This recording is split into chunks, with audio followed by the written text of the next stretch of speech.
All right, guys, welcome back. We had another pivotal interview slash discussion. I hate the word interview, but this is kind of another super special one for me because the person on the other side of this connection, we have known each other for well over a decade. I'm thinking we're more than a It's got to be dozen more than years. that. Yeah, it's got Yeah, to be. more than a dozen years. And actually, if we kind of trace back probably both of our starts into like the nutraceutical supplement industry, probably both of each other's kind of like earliest companions. I don't know. Yeah. That's kind of like, yeah, buddies. I don't know like, what's the correct terminology there, but like we kind of grew up in this industry together. And if you guys don't recognize this person, is Ben Hartman. He is the founder and CEO of Morphogen Nutrition.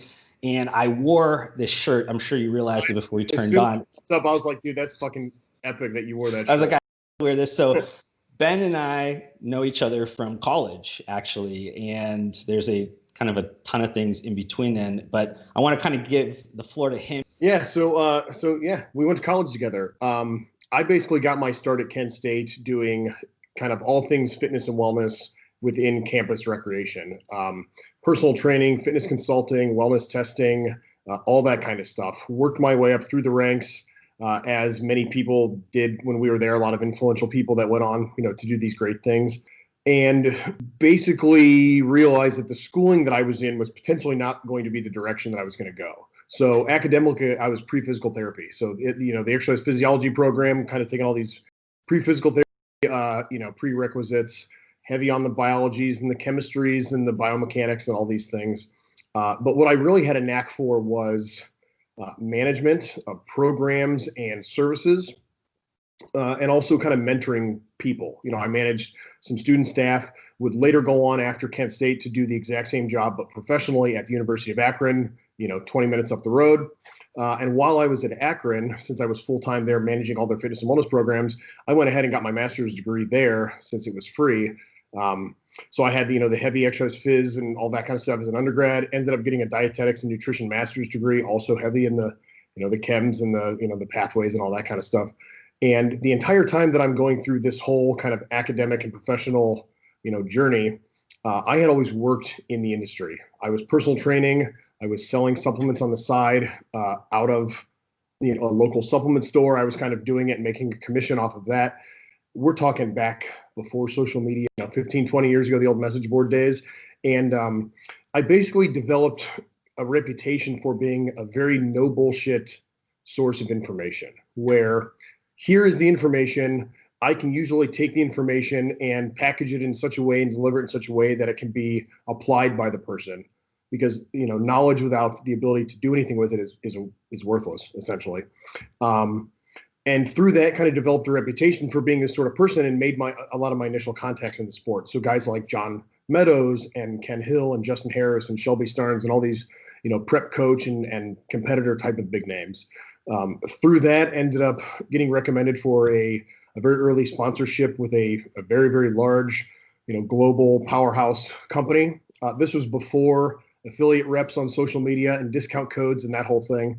And so I worked the trade shows. I did the Arnold, and I wrote for their website, and again, message boards. Eventually, that merged into kind of social media, and that became the thing. And the entire time, it was literally acquire this information, find a way to remove all sort of emotional bias from the discussion. And so one thing that's kind of always set us apart as a brand, and it's a direct reflection of myself, is I'm very able to take away any sort of emotional response to something and do what I feel to be the truthful or the right thing. So everything that I've done, not just professionally, but also in my personal life, I've always described it to people that I'm following a path, and it's my path. It's nobody else's path, and everybody should find their path. And the biggest deterrent in people in finding the correct path that they're supposed to be on is truth. And it's not truth in the sense of telling the truth and being a truthful person. It's doing things that feel like they represent who you are at the core of your being. It's not lying to yourself. I never wanted to be one of these people that ended up in a career or a relationship 10 or 20 years down the road and go, how the fuck did I get to this spot? It's because everybody is able to kind of mask little things for temporary convenience or temporary status quo, or social stigma or, that kind of stuff. I've never been able to do that. I've always been a straight shooter and I've always been on my own path. And for better or worse, it ended up leading into the way that I formed Morphogen. And now, almost a decade later, we're well known for doing things very much in a non-traditional manner, where a lot of things that we have done for years that everybody for the longest time, all these industry people, well, that's not how it's done. Well, that's not how you should do it. That's not how it's done. And I go, I don't care, because it didn't make sense to me and it didn't feel like it was a truthful part of me. And so I just didn't do it.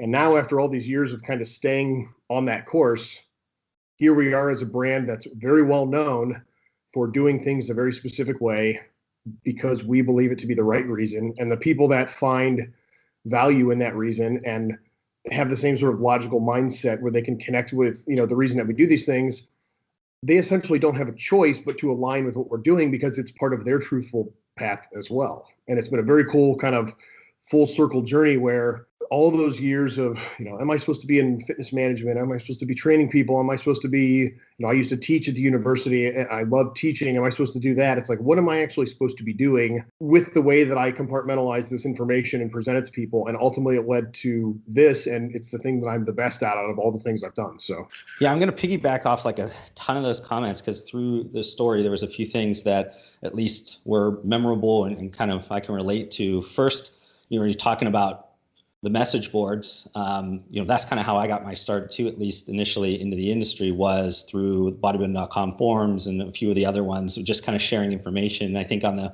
flip side of what you were kind of focusing on more around like the nutrition and, the bodybuilding side of it and all that, I was more interested on the business side. So it was a little bit earlier on that side, just because that was what my background was. I just so happened to be also interested in getting in shape more, obviously college and all that. And I do remember a few times having like short conversations with you at the rec center. And a lot of the information you gave was like extremely high level, but extremely like, hey, this is what I believe in and why you should be doing these types of things. I always appreciated that because I was like in that information collection mode of like, whoever was going to give me some great information, I was like, ooh, let me eat this up as quick as possible because, looking at the size that I was and looking at the size, I was like, I'll take whatever advice Ben wants to give because he's obviously done this. And you were at the time, I think, winning like collegiate titles and stuff at Kent State, if I remember. I competed in a ton of stuff, and I won the junior division at my first show at a pretty well-known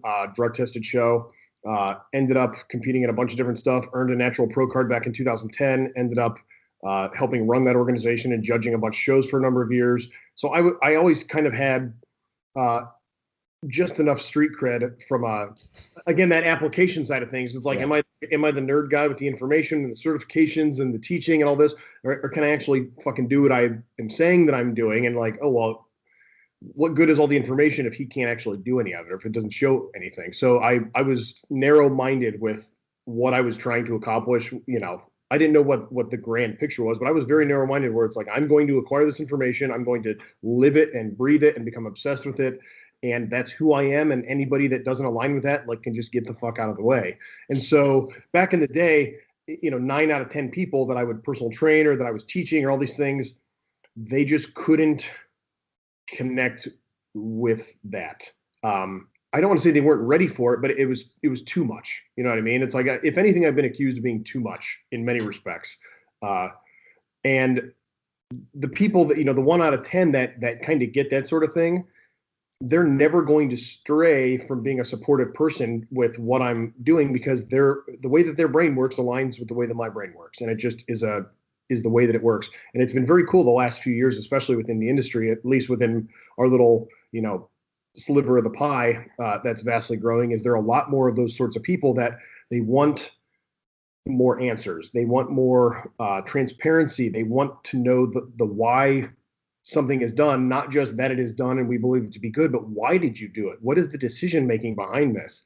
I always said when we started the company that if anybody comes to me with any question about any single thing related to the brand, if there's one ingredient, one dose, one anything, I have to have a very, very sound answer for that. And even if only one person asks me about one thing, I have to know. And when you have evidence to back up the efficacy of ingredients and dosing and synergy, and then you have real world application of that, and then real world results coming from the usage of those products, both from my own results as well as all these people, It's great on paper. It's great in person. The science makes sense. The understanding of why I made that decision makes sense. At that point, it removes any sort of any reason to doubt what is going on outside of any sort of emotional response, which is not my game. The whole marketing world is largely based on some sort of emotional connection, some emotional response, eliciting this out of people. And that's totally cool. I mean, even some of how we do it, obviously, is an emotional response as it ties into somebody's their psyche and the way that they think and how they interpret their own intelligence. But I never wanted to play that game. At least you mentioned around a few times, like the way you're supposed to do something, there's this kind of industry standard, and that's in every industry. I mean, anywhere you go, there's like, oh, this is the way it's always been, and that's the answer. And I'll say that I was maybe you remember this, maybe you don't. Before I became a consultant, when I was just working at Muscle Farm, I remember reaching out a few times and asking you, hey, do you want me to kind of mention your name at Boise when I'm at vitamin.com, or when I'm in New Jersey at Vitamin Shop and things like that? Because at the time, I didn't really, I guess, understand. And this is super early, probably in the first couple of years that you started your brand, in not understanding like what you were building, more just like, hey, I'm trying to be helpful, those types of things. Absolutely. And you were always like, hey, I appreciate that. I don't know if I'm ready, those types of things. And it wasn't until I became a consultant and understood just how not all the same pegs need to be fit into these holes. And like, sometimes you need to make sure that you're aligning all these things together, that I realized a lot of the advice or maybe just good intentions that I had before, didn't fit because I didn't understand the whole big picture. I was just kind of just trying to push as much on and try to help people along as the best that I could. But now, knowing what I know and knowing, kind of what you were doing, and now seeing it kind of full circle, you start to go, oh, those would have been terrible ideas. Those have been terrible ideas to actually, have somebody say yes to it. And kudos to you that you were, understood enough to be like, hey, we're not ready, or hey, we're not that type of brand, or whatever that reason was at the time that you gave me. But it just kind of speaks to you in terms of like understanding what you're building, even though probably a lot of people didn't in the early days, like understand why you were going so slow and why you were bootstrapping it, and why, you could have been getting these yeses, because a lot of people in the industry that could have opened up doors for you or gotten you into certain places and been able to grow your brand bigger. But for you, it might not have been the right time, because now what you were mentioning around the industry kind of evolving a little bit and having more of the, let's say, like the educated people that understand or ask the questions, why are you formulating this way? Why are you looking at this product this way over, competitor XYZ? And all those things are starting to come full circle with transparency and just traceability, and people actually to care a lot about that. Now, what you've been doing since the start makes so much more sense, because it's like, and not to say that you knew this was all coming, but it just seems like now you're in that position to be like, I'm cashing in on a lot of this equity that I've been building for the longest time that people didn't understand about. Yeah. No, I feel it. And the thing is I don't know if I ever really even knew where we were going. I just knew what we weren't. I knew what I wasn't more than anything in those early years. Truth be told, the reason that we started the company had nothing ever to do with monetizing it on any grand scale. I started the company for two primary reasons. One was because that former sponsorship that I had turned into something that I felt that it didn't represent me. It felt very disingenuous. They had a lot of solid products, and then they came out with one product that eventually became arguably their best selling or most profitable item over a number of years. And they came out with this product, and I said, I don't believe in this product because of these reasons. I cannot promote it for compensation, for a stipend, for these these perks of being in the industry and all this kind of stuff. I cannot do it.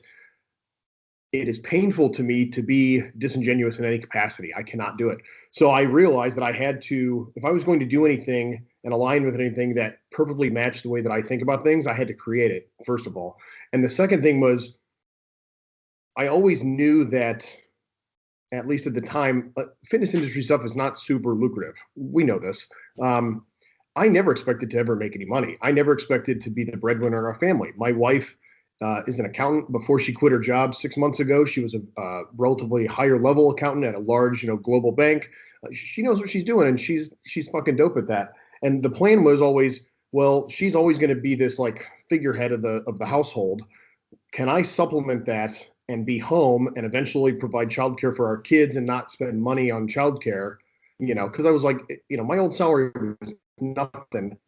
If we had full-time childcare for 2 years, I'm working to pay other people to watch my kids all day. Wouldn't it make sense if I was just home with a part-time job doing something online? And I had coached a lot of people. I did a lot of the online prep stuff back before it was like, this huge thing, and just got so burned out by it. And again, the emotional response to that is so all over the place, where having a tangible good that I can present to people and say, here's the science, here's the label, you're going to use it, you're going to feel a certain way. There's no other thing besides that presents itself. And I said, if you truly create something that stands out, that stands alone, that it is great in and of itself, then I don't have to be a salesman. I don't have to have this emotional connection with somebody to convince them to do this. They will try it. They will like it. They will tell 10 people. Out of those 10 people, one person will believe in what they're doing. They will tell 10 people, and slowly it'll go through. And that's essentially what we've done, where now it's been 9 full calendar years, and we have effectively doubled every single year over the previous year, almost flawlessly, with no traditional marketing, no social media ads, no real analytics, no Google stuff, no SEO, like none of it. All word of mouth, all organic growth. Where now that we're in this position, and I always say every year, like, well, I'm okay with doing it when we need to do it, but we're not ready to do it. And then I think we need to do it, and then we go up, we spike again, and it just has continued to happen to the point that I haven't had to leverage those specific things that are very common in the business world. And when we need to leverage them, they will be a powerful tool to bring us up to an entirely new level, but we just haven't had the capacity to do it. There is a such thing as growing too fast, as burning out, and companies, especially in the supplement world. I mean, how many brands have we seen over the last 15 years that have been out for a year and they made a huge push, and they were present at everything, and they had all these reps and social media and the Arnold and all this kind of shit, and then they're gone the next year because they have nothing to stand on. There's no platform to stand on. You can have this forced marketing push, and people can buy into it for a minute, but if they don't truly believe in what you're doing, and if you're not offering something truly exceptional, then it will disappear. And I always knew that a large majority of the industry is that sort of game. And some people strike it hot and some people completely fail. And I knew that I not only didn't want to be in that game, but even if I wanted to, again, the disingenuous aspect of it, I cannot be in that game. I said, what can I do that is so reflective of me and so by itself that I'm almost in like my own little lane that nobody can really bother me? And that's how we did things. And I mean, fuck me, it ended up growing to this, so much larger level over, these years that now it's like, I might actually be able to like change my life on this. And so here we are.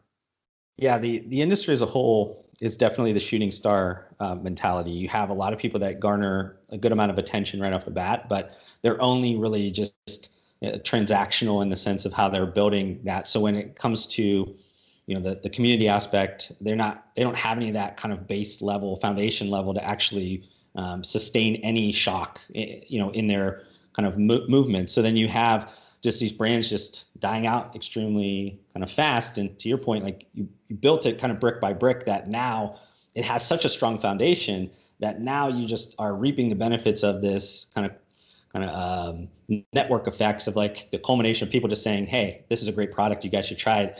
And to your point around great products, a lot of times that's the retention piece, but you've had such a strong and I guess slow build, but strong in terms of like the trialing, that those people have been able to help you get more trialing because they speak to their group. And it's kind of the old school mentality now. Like people think about it with like social media influencers of like, hey, let me pay this person to tell their hundreds of thousands of followers or whatever. But a lot of times they don't really have the best connections with their followers. They're just people that, are numbers instead of actually, building that community and whatever. And I think that the way you've done it is kind of the ideal bootstrapping way, because you're not ever getting past your means, where you're looking at kind of cash and looking at inventory as like this devil that you're always trying to battle. I know you're probably from time to time, you have some of that. And I think that's just natural in a CPG brand because you have to actually buy physical inventory. But if you grow past a certain level, you're always like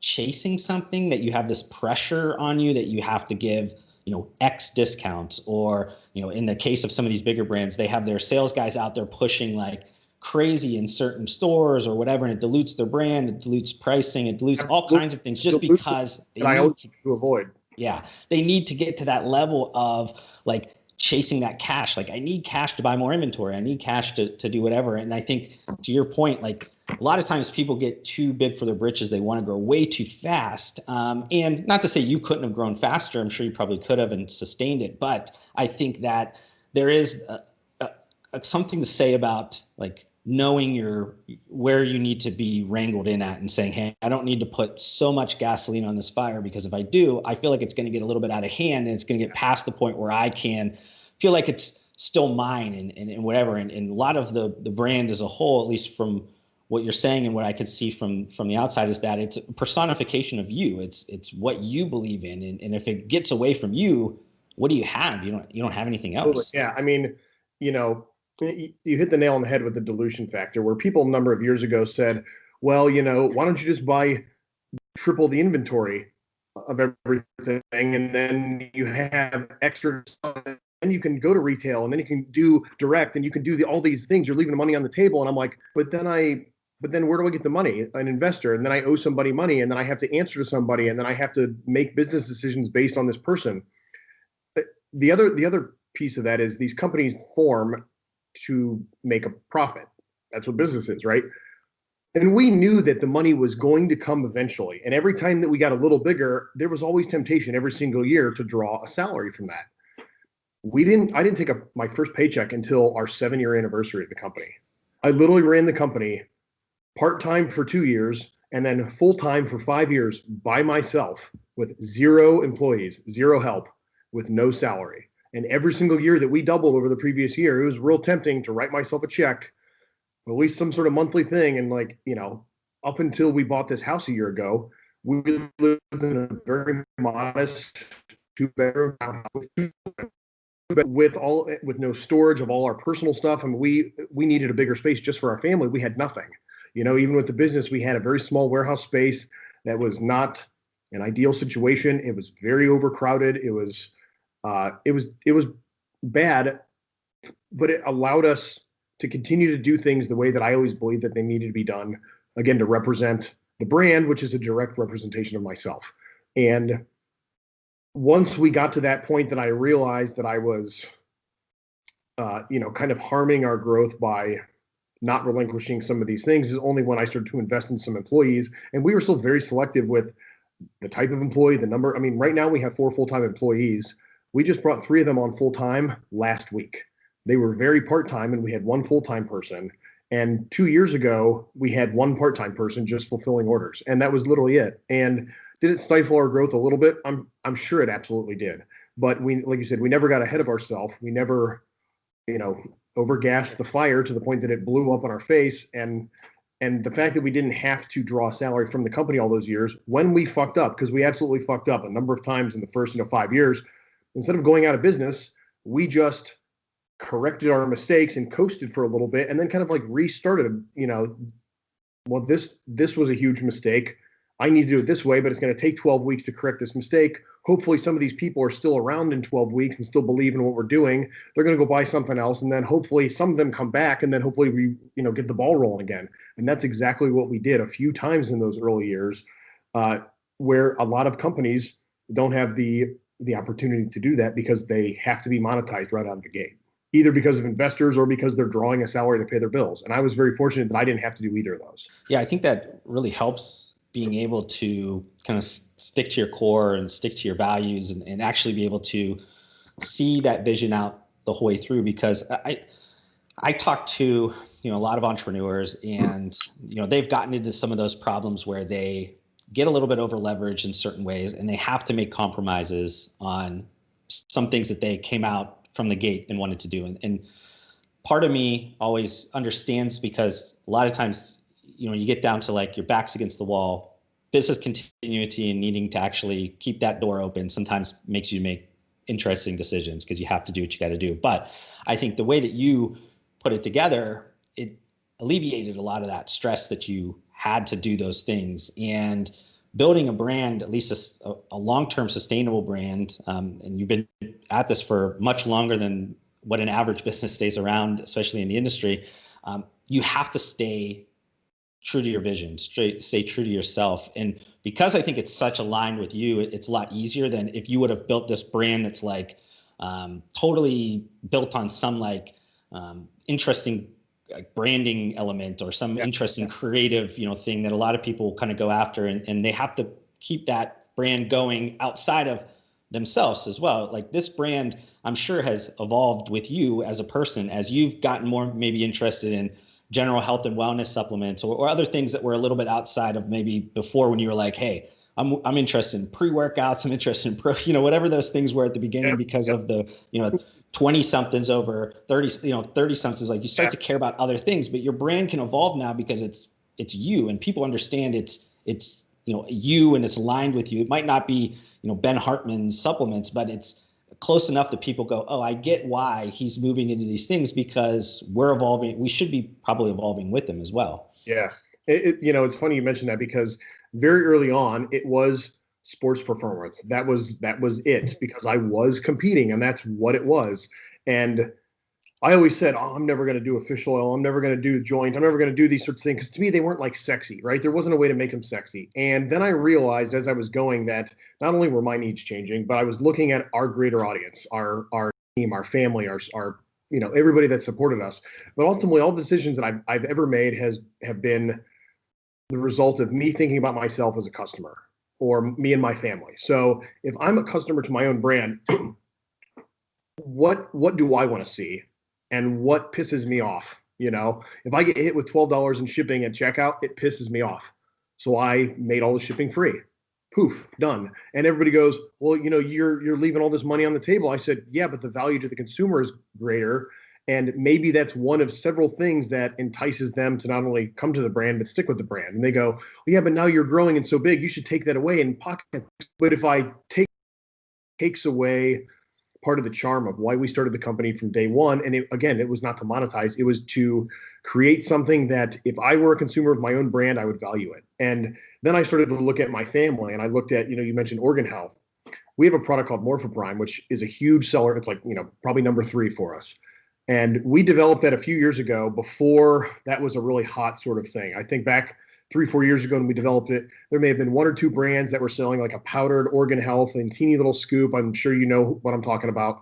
And I go, let's make like a 6 capsule, like fully loaded sort of thing. That's not, it's not some pixie dusted hawthorn berry and some pixie dusted, whatever. We're going to make this fucking dope. And I'm going to make it for my dad because we have a family history of high triglycerides, heart disease. And I'm trying to get my dad to take all this shit. And he's just like, overwhelmed. And I go, I'm going to make it so that he only has to take 1 product and be done. And I hope that other people find value in it the same way that I find value in it, the same way that he now finds value in it. And people overwhelmingly did. And so then I started to look at already existing product categories and saying, how can I do this that makes sense to me in sort of an idealistic way? Again, because we're not going to retail, I'm not limited by a specific ceiling of manufacturing costs because we know how the game works. Make a product for $5, distributor for 10, retailer for 20, customer for 40. I said, well, what if I make a product that costs $20 to make? It's now that much greater than a $5 product, and I can sell it to you for the same cost. But I'm not going to sell 100,000 units or, where people are making $5 or, $10 a pop. But I can make something that stands on its own and the margin comes back to me. And then I can take that margin and reinvest it not only in larger numbers of that product and hit more people, but I can turn that into the next SKU and the next SKU and the next SKU. And that's why not just in the magnitude of how many, units of each respective product we're selling, but we've been in, we went from 1 SKU to 2 to 5 to 10 to 20, by the end of this, within the next 3 months, we're going to have over 75 SKUs. 1 year ago, we had 30. And a year before that, we had 20. And a year before that, we had 12. And a year before that, we, I don't know, had 8 or something. And it's making those decisions based on my evolution and the evolution of our customer base and what I see a need. And I look at it kind of as a challenge, almost like a bit of a challenge and almost a responsibility that I'm in a position that I can create something to fulfill a need for somebody without cheapening the product because of the way the game typically works. So I feel like it's a responsibility of mine to create that and give that product to the community so that they can benefit from it. And people go, well, you know, that product is so stacked, you should sell it for $60. And I said, no, I'm going to sell it for what I'm selling it for. And they go, yeah, but you're leaving $10 on the table. You know, if you sell 1,000 bottles, you're losing $10,000. I said, okay, that's true. But next year I'm going to sell 1,500, and the next year I'm going to sell 3,000, and the next year I'm going to sell more than that, without fucking up the integrity of the reason that we've done this since day one. And that's kind of always been the way that we've played our game, is let's reach more people without perspective thing, because the scope of the company as a whole means much more than every minute decision along the way. You know, we have some products that are essentially loss leaders, and they fit into the brand. And so when we create new products, it's, does this product stand on its own in its respective product category as a leader in the industry? If the answer is yes, and does this product reflect the brand as a whole, then that product is a go. And we create it even if we don't know if we can sell it. And it just so happens that not only do we sell it, but every time we come out with a new product, we sell more of it than the previous product, because people are waking up and they're thinking logically, and they're thinking more big picture and long term. And those are the same ways that I've always thought about it. And it's just happening. And I never expected it to happen. And I think it's fucking rad. No, I think that's awesome. I mean, when you can create something that, you know, as a passion or a personal type of a thing. And I'm going to ask you kind of a question off of that, because like, thinking about all these new categories and all these new products, like you talked about, you know, one, your dad, and then yourself, like, do you pull inspiration just from all that kind of personal stuff? Like, I know me, when I go into like a grocery store, I'll walk an aisle. Maybe we don't do that now because it's COVID, because we get stuff delivered to us. But, you know, yeah. old days, you know, yeah. when you go through the things, I would always look at just something totally off the wall, and I would go, huh, could that apply to here? And if I kind of make these things have sex together and create this new thing, would somebody like that? And that's how I always pull inspiration from the weirdest things, that just like, I'll just be out like for a walk and I'll see some weird mural on a wall, and I'll be like, that color or that something goes together into like a branding inspiration or whatever that is. Do you kind of approach that the same way, or is it more like internalized, like, hey, this is something I need, or is this something like close friends need? So initially it was very much me. What do I need? And if somebody doesn't like the product, then it doesn't matter, because it's what I want. I want a fully dosed product that doesn't require multiple servings or added other ingredients. And I want it to have a specific value. And I want the checkout process and the buying to be a certain way. And that is the foundation of the way that we've done everything. But as I've moved along, the way that I think about things in general is very not bullet point specific of, you know, this specific ingredient industry trend. I'm aware of those things. It would be irresponsible of me not to be aware of them. But I think very conceptually, very big picture sort of thing. So it's very much like how you say, where, you know, I see things and like, could these things have sex and create something that people find value in? I absolutely do that, and it's in a sort of an engineering sort of sense, in a problem solving sense, where I look at it and I have to, you know, I get an idea of, it's like, oh my God, what if we made a product like this? And then I have to go, wait a second, how is it actually going to be used? Well, if it's going to be used this way, are any people actually going to make this drink, or are they going to make it in a pill? Or if we make it in a pill, can we make it an amazing formula with the right serving sizes? And is there any overlapping, you know, utility or ingredients or any of this kind of stuff? And I'm thinking about all these things kind of all at the same time.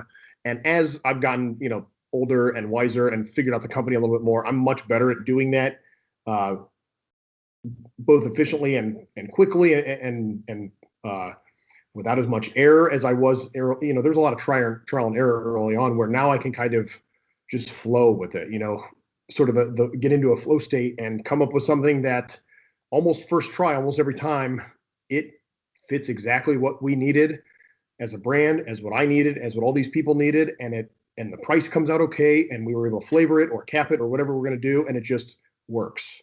And we have some more dope shit coming here in the next 1 to 3 months, pending COVID and all these fucking supply chain delays. And then I have some ideas going into next year that are completely different than anything we've done so far, that are very much, well, people are using this thing like this, and they're using these things like this, but has anybody ever done it this way and then done it this way instead?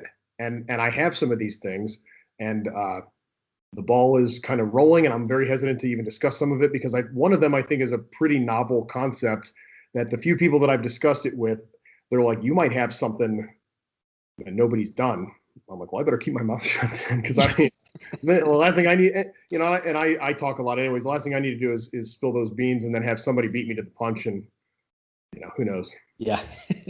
Before I let you go, I got one question, just because I think this has been an evolution in the industry. I think over the last year and going into next year, I think it has some more traction to it. But there's not what you would consider like a luxury positioning in the supplement industry. I think premium is kind of that top level. But I think your brand is probably as close as it gets.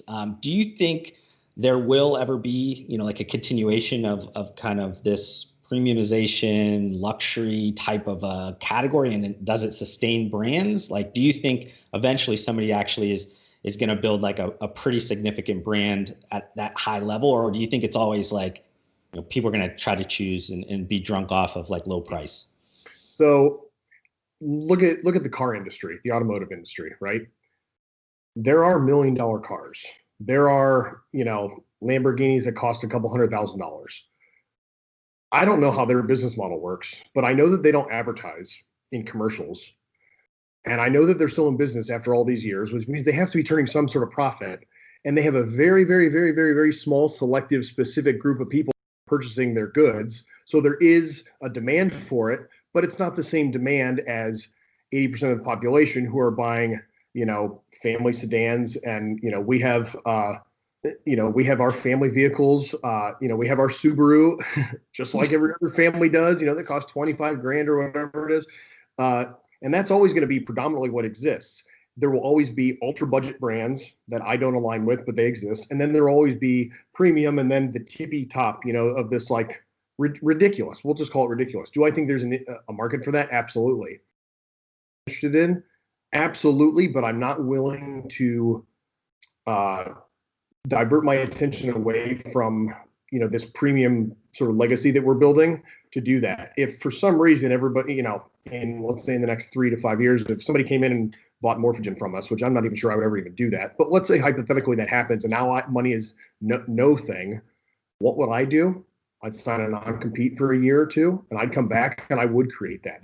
I've already been thinking about that for years, just as a pipe dream. Like, what would I do if the money wasn't a thing anymore? I would absolutely create that, and I would not only create it in such a way that it alienates an even greater percentage of the market, but in such a way that it rocks the boat in the type of product, the way that they're developed, the way that they're presented to the population, the over-the-top transparency, the over-the-top levels of things that are given to the consumer as a result of the process of purchasing that good. I have a number of these ideas. It's nothing that I want to explore at the moment, but if I ever get to that point, then that's just a higher, further extension of myself. Not to say that I'm, ultra premium. That's not what I'm saying, but you know what I mean? The way that I think about things is kind of this, like, there is no limit.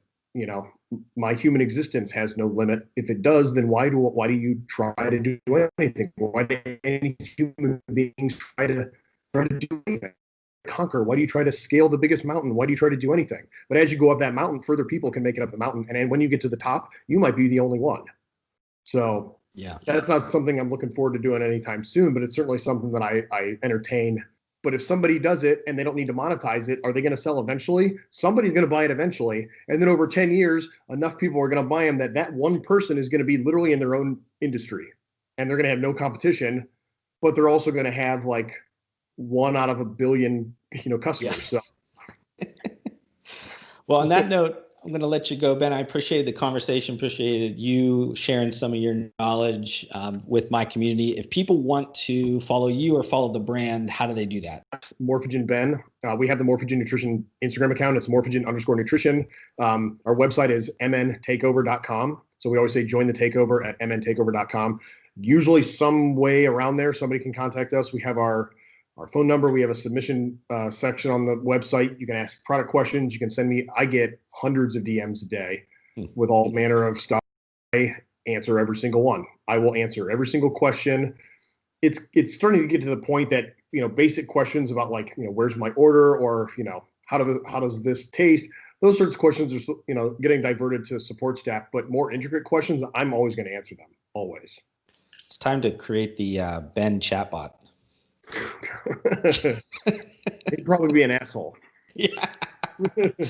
All right, Ben. Well, thank you. Appreciate the time. Yeah, hell yeah. Thank you so much for watching this video. If you want to help support me, make sure you guys hit that thumbs up button on this video. If this is the first time you've been introduced to my videos, would love for you guys to be a part of my community by subscribing to my channel. I upload several videos just like this weekly. And if you guys want to connect further outside of this platform, I do include all of my social media links down below. I just want to thank you guys again for your time. Hopefully I gave you value in return, and we'll see you guys on the next video.